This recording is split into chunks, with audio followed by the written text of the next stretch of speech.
Почитувани граѓани, почитувани медиуми. Премиерот и обвинителот се договараат по телефон за предмети и тек на истрага. Мицковски нарачува, Савевски испорачува. Слушнавме како Мицковски дели задачи од собраниска говорница. Со неговите чувства слушнавме како елиминира независни обвинители од постапка на телевизија, сега и по телефон дека дели задачи. Ете, така изгледа партизираното судство и обвинителство во Македонија. Така изгледаат реформите на Мицковски и организираната криминална група ВМРО. Затоа, 160 дена нема одговор, нема никаква реакција од обвинителството за криминалните тендери кои јавно ги објави антикорупцијскиот тим на СДСМ.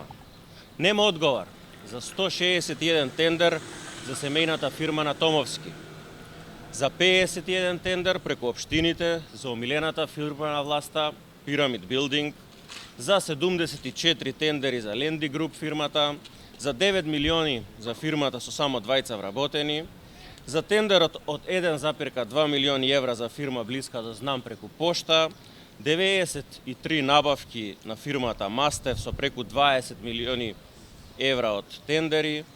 Нема одговор за кривичната пријава против Христијан Мицковски. Нема одговор за кривичната пријава против собствениците на Орбановата Алфа ТВ. Нема правда, има контролирано судство и обвинителство лично од Мицковски. Обвинителот Ненад Савевски после овој скандал треба да си даде оставка.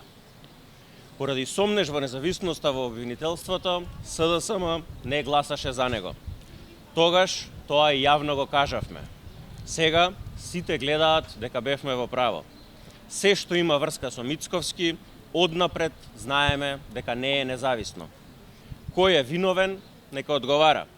Правдата мора да биде еднаква за сите, но не може премиер да се меша во работа на обвинителство и да му дели задачи по телефон. Затоа, ние инсистираме на европско обвинителство. Само така, правосудството во Македонија може да ја добие довербата на граѓаните и никако поинаку. Затоа, ние сме за ЕУ. Ви благодарам. Повелете со прашање. Пак ја споменавте Алфа телевизија во вашата пресконференција, најавивте нова кривична пријава поради златната веза на Венко Филипче. Кога ќе биде поднесена таа кривична пријава со оглед на тоа што веќе една недела помина од најавата? Во следните денови ќе биде поднесена кривичната пријава и не видовме одговор од Алфа телевизија за прашањата кои што ги поставивме, дали таа виза ја имаат фалсификувано, дали таа виза е добиена на некој друг начин кој што е нелегален, а пријавата во консултација со правниците ќе биде деновиве поднесена. Кажете колку е вестината, сепак има кривична пријава. Дали според вас јавниот интерес кога станува збор за лидер на опозиција и пранешен министер не е поголем од заштита на лични податоци кои што се заштитени и односно скриени во документите? Ајде прво да одговорите како е добиена.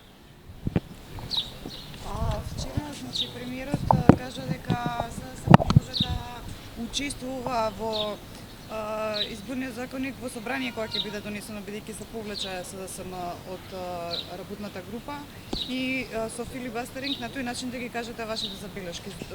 Дали се уште останувате на одлуката да се повлечете од работната група за изборниот законник и како ја коментирате оваа изјава? Апсолутно остануваме на таа одлука. Премиерот и целата влада непринципиелно постапуваат во целиот изминат период.